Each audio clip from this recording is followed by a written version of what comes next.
Assalamualaikum warahmatullahi wabarakatuh. Selamat pagi anak-anak.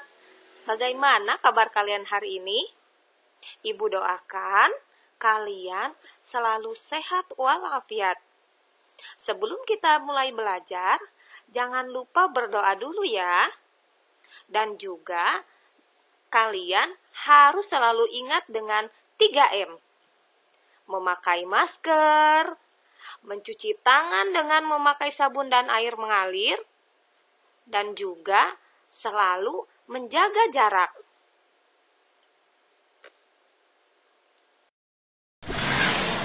Untuk pertemuan kali ini, kita akan belajar pada tema 2, subtema 2, pembelajaran ke-1, yaitu pentingnya udara bersih bagi pernapasan.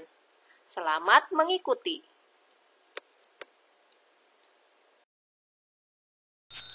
Adapun tujuan pembelajaran kita kali ini adalah dengan mengamati teks yang disajikan, kalian mampu membuat bagan penyebab terjadinya gangguan pernapasan manusia dengan baik. Dan juga dengan membaca teks, kalian dapat menyebutkan informasi terkait dengan pertanyaan apa, siapa, di mana, bagaimana, dan mengapa dengan baik. Anak-anak, coba kalian amati gambar ini. Siang itu, Siti, Dayu, dan Edo berjalan bersama sepulang sekolah. Mereka berjalan sepanjang tepi jalan raya. Tiba-tiba sebuah mobil melewati mereka. Mobil itu mengeluarkan asap tebal dan hitam. Udara di sekitarnya pun langsung berwarna kelabu. Dayu jadi terbatuk-batuk. Siti dan Edo segera menutup mulut dan hidung mereka. Dayu, Siti, dan Edo lalu berjalan menuju pohon rindang. Mereka berhenti sejenak di bawah kerimbunan daun pohon itu. Dayu menengadahkan kepalanya, lalu menghirup napas. Segarnya udara di bawah pohon itu.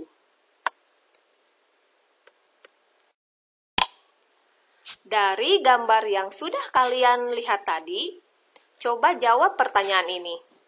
Mengapa Dayu batuk-batuk?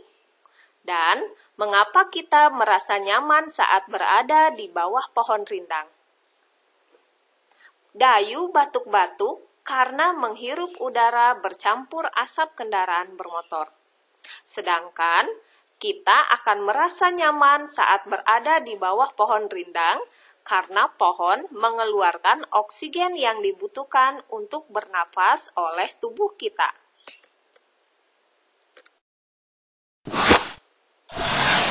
Ada beberapa faktor penyebab gangguan pada pernapasan manusia. Yang pertama, faktor fisik. Yang kedua, faktor penyakit. Yang ketiga, faktor lingkungan. Ibu akan menjelaskan ketiga faktor tersebut.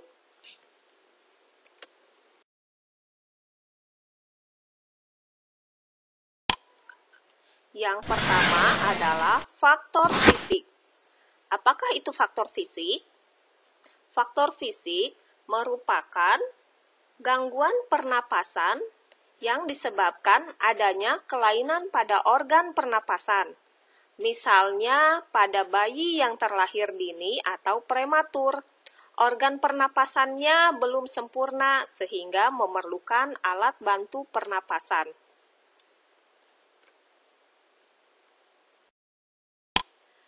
Yang kedua, faktor penyakit.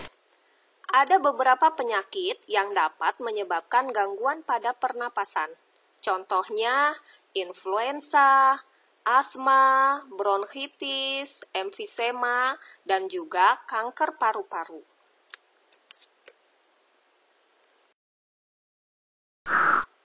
Yang ketiga adalah faktor lingkungan. Mengapa lingkungan dapat menjadi penyebab terjadinya gangguan pernapasan pada manusia? Karena kita bernapas menghirup oksigen. Lingkungan kotor, asap kendaraan, asap pabrik, dan asap rokok dapat mencemari udara. Udara tercemar menyebabkan ketersediaan oksigen menipis, sehingga kita akan merasa sesak saat bernapas.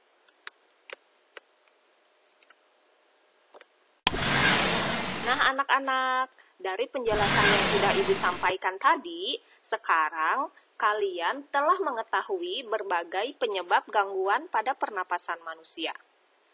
Lakukan kegiatan berikut bersama teman kelompokmu. Buatlah bagan atau diagram atau model tentang penyebab terjadinya gangguan pada alat pernapasan manusia.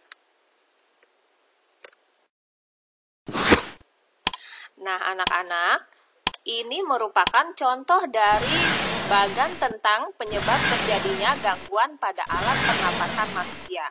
Kalian dapat membuat bagan atau diagram atau model yang berbeda sesuai dengan kreasi kalian masing-masing.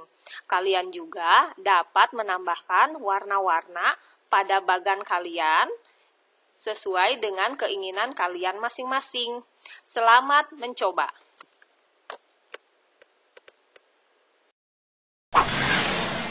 Salah satu faktor penyebab gangguan pernapasan adalah lingkungan. Banyak berita tentang pengaruh lingkungan bagi kesehatan, terutama pernapasan. Berikut cuplikan salah satu berita di majalah Tempo edisi 21 sampai 27 September 2015 yang berjudul Kuldesak Lantaran Jerbu. Aroma sangit asap dari lahan yang terbakar menusuk hidung warga Pekanbaru, Riau.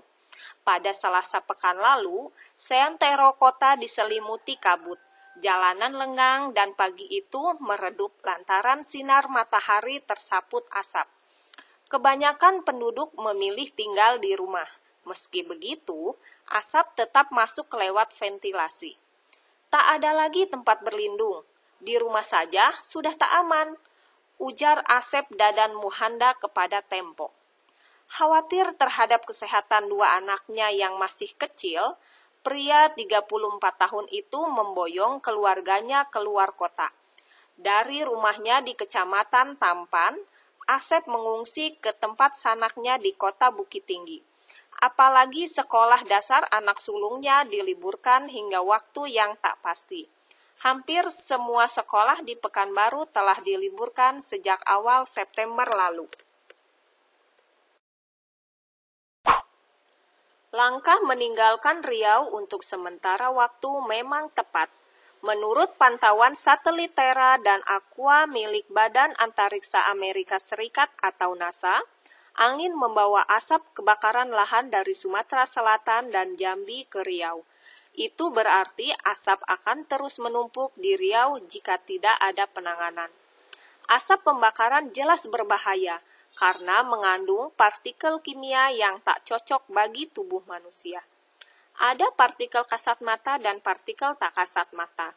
Partikel kasat mata berupa debu.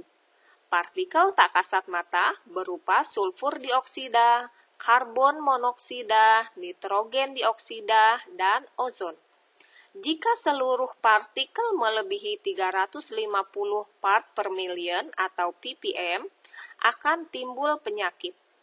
Indeks pencemaran udara di Riau mencapai level 710 ppm. Ini berarti petaka bagi penduduk. Terbukti, jumlah pengidap gangguan pernapasan tinggi. Dinas Kesehatan mencatat ada 26.000 lebih pengidap infeksi saluran pernapasan akut atau ISPA, 3.000 lebih penderita iritasi mata dan kulit, 1.200 penderita asma, serta 500 pengidap pneumonia.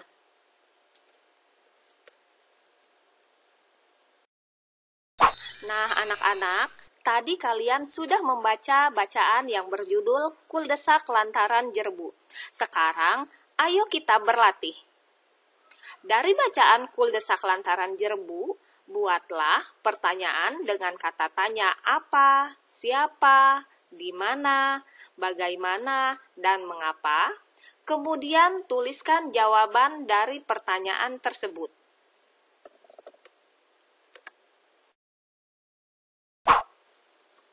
Ibu akan memberikan contoh membuat pertanyaan dengan kata tanya apa, siapa, di mana, bagaimana, dan mengapa. Untuk kata tanya apa, pertanyaannya, apa penyebab asap di Riau? Jawabannya, penyebab asap di Riau adalah kebakaran hutan. Kata tanya siapa? Siapa yang memboyong keluarganya keluar kota dalam berita tersebut? Jawabannya, yang memboyong keluarganya adalah Asep Dadan Muhanda. Kata tanya di mana? Pertanyaannya, di mana kebakaran hutan itu terjadi? Jawabannya, kebakaran hutan terjadi di Sumatera Selatan dan Jambi. Untuk kata tanya yang selanjutnya yaitu bagaimana? Pertanyaannya, bagaimana upaya penduduk Riau menyelamatkan diri dari bahaya asap? Jawabannya, sebagian penduduk Riau mengungsi keluar wilayah untuk sementara waktu. Kata tanya, mengapa? Pertanyaannya, mengapa sekolah diliburkan? Jawabannya, karena banyak asap sehingga sekolah diliburkan.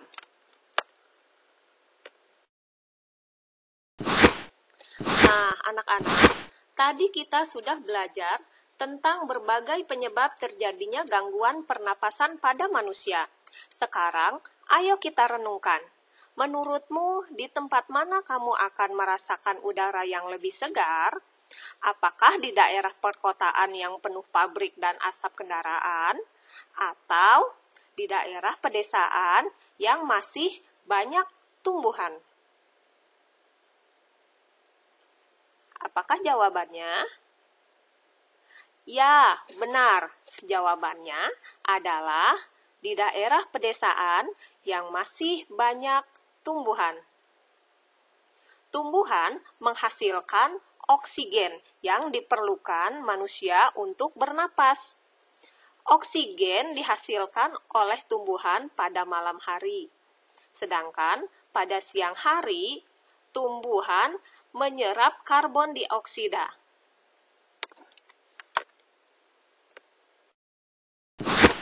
Sekarang, coba kalian diskusikan bersama orang tua kalian atau kakak kalian di rumah. Pertanyaannya yang pertama, apakah udara di lingkungan rumahmu terasa segar? Yang kedua, jika udara lingkungan rumahmu terasa segar, apa penyebabnya? Yang ketiga, jika udara lingkungan rumahmu terasa kurang segar, apa penyebabnya? Dan yang keempat, apa yang harus keluargamu lakukan supaya udara di lingkungan rumahmu terasa segar? Nah, untuk jawabannya, yang pertama, kamu dapat menjawab ya jika di lingkungan rumahmu terasa segar.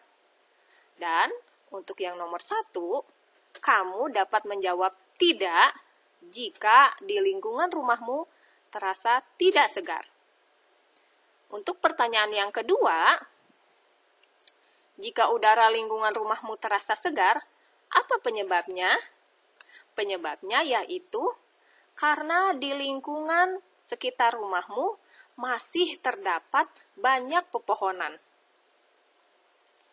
Pertanyaan yang ketiga, jika udara lingkungan rumahmu terasa kurang segar, apa penyebabnya?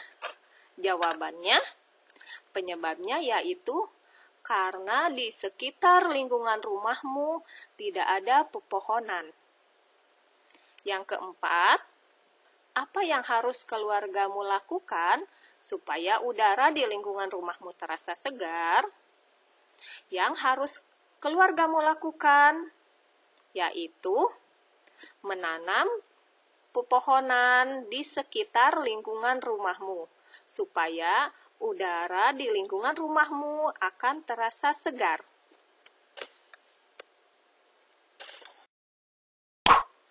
Demikian pembelajaran kita kali ini. Atas perhatiannya, Ibu ucapkan terima kasih. Tetap semangat belajar di rumah ya. Wassalamualaikum warahmatullahi wabarakatuh.